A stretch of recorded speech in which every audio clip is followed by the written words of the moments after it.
Bismillahirrahmanirrahim. Assalamualaikum warahmatullahi wabarakatuh. Terima kasih atas kesempatan yang telah diberikan. Perkenalkan, nama saya Rahel Dwi Maharani dengan nomor Stanbook 22579-011 dari Program Studi Perdagangan Internasional. Pada video kali ini, saya akan memenuhi tugas mata kuliah Pemikiran Ekonomi dan Bisnis dengan judul materi yang akan saya bawakan mengenai dinamika perdagangan bilateral dalam kerangka pemikiran ekonomi merkantilis, studi kasus dan implikasinya pada kondisi ekonomi global. Pemikiran ekonomi merkantilis yang berkembang pada abad ke-16 hingga ke-18 menekankan pentingnya kontrol negara terhadap ekonomi dan perdagangan untuk mencapai surplus perdagangan. Meski banyak dikritik dan dianggap kuno, prinsip-prinsip merkantilisme masih mempengaruhi kebijakan perdagangan beberapa negara saat ini.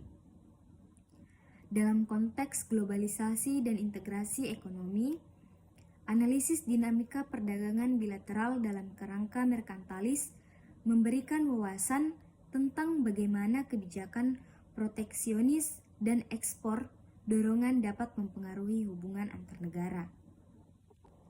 Yang pertama itu teori merkantilisme. Merkantilisme adalah teori ekonomi yang menekankan pentingnya ekspor tinggi dan impor rendah untuk mencapai surplus perdagangan.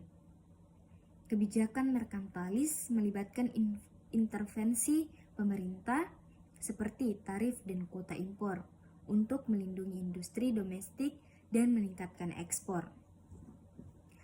Merkantilisme juga mendorong akumulasi logam mulia sebagai simbol kekayaan nasional.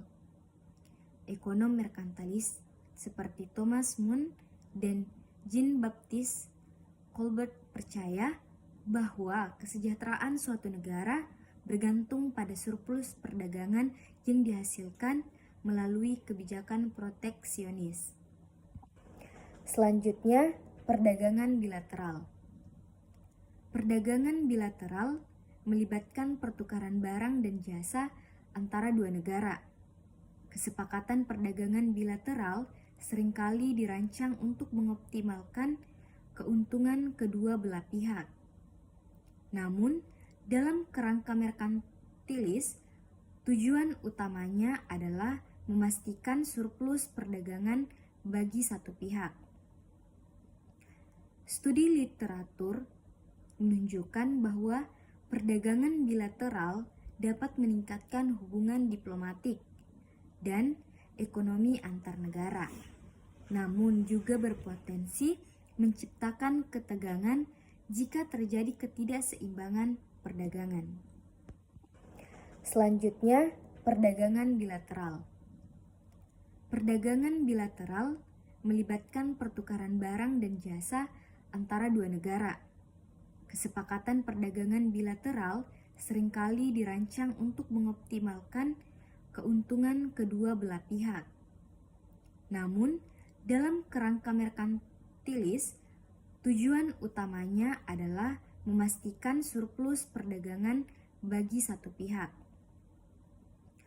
Studi literatur menunjukkan bahwa perdagangan bilateral dapat meningkatkan hubungan diplomatik dan ekonomi antar negara, namun juga berpotensi menciptakan ketegangan jika terjadi ketidakseimbangan perdagangan. Selanjutnya, metodologi. Hal ini menunjukkan pendekatan kualitatif dengan studi kasus untuk mengevaluasi dampak kebijakan merkantilis dalam perdagangan bilateral. Data dikumpulkan dari laporan perdagangan, kebijakan ekonomi negara terkait, dan literatur akademis. Analisis dilakukan dengan membandingkan kebijakan dan hasil ekonomi dari kedua negara yang terlibat dalam setiap studi kasus. Selanjutnya yaitu studi kasus yang saya angkat, yaitu ada Cina dan Amerika Serikat. Hubungan perdagangan antara Cina dan Amerika Serikat telah menjadi contoh utama dari dinamika merkantilis modern. Cina dengan strategi perdagangan yang fokus pada ekspor dan proteksi industri domestik telah mencapai surplus perdagangan yang signifikan dengan Amerika Serikat. Kemudian itu ada juga kebijakan perdagangan Cina. Cina telah menerapkan berbagai kebijakan merkantilis seperti subsidi untuk industri ekspor, manipulasi mata uang untuk membuat ekspor lebih kompetitif, dan pembatasan impor barang tertentu untuk melindungi industri domestik.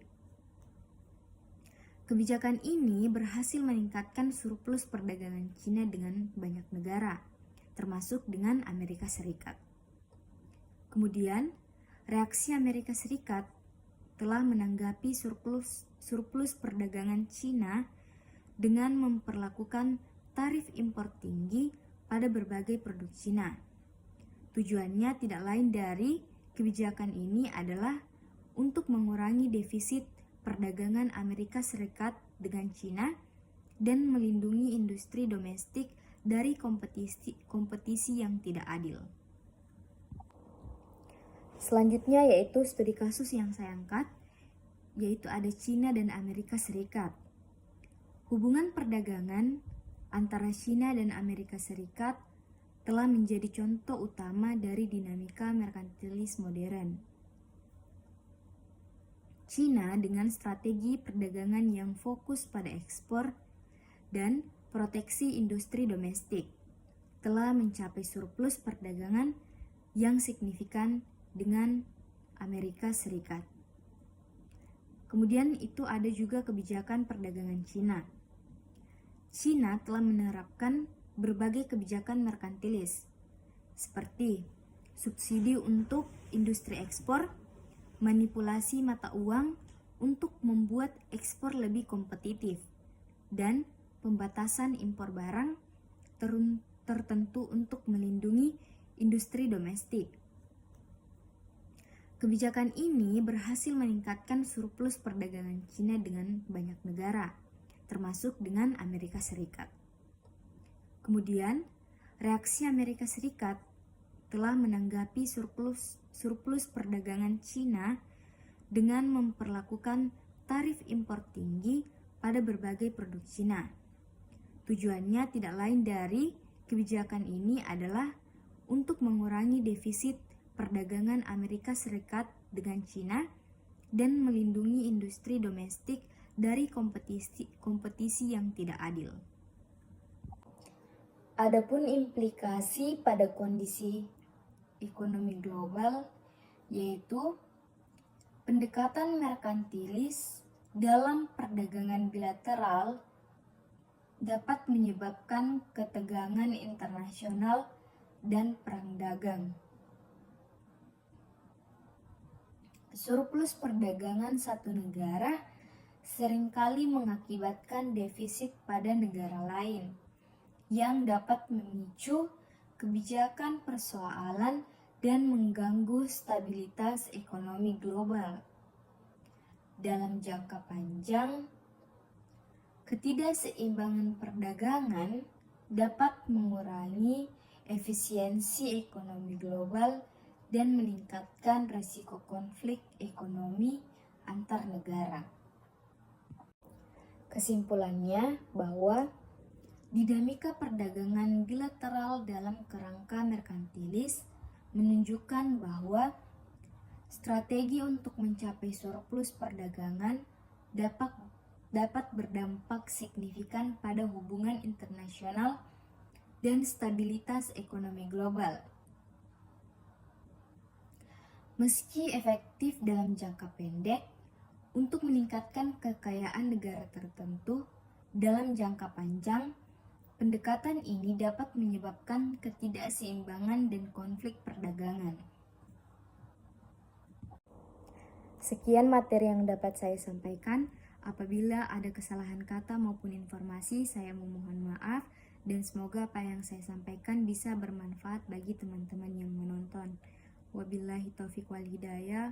Wassalamualaikum warahmatullahi wabarakatuh.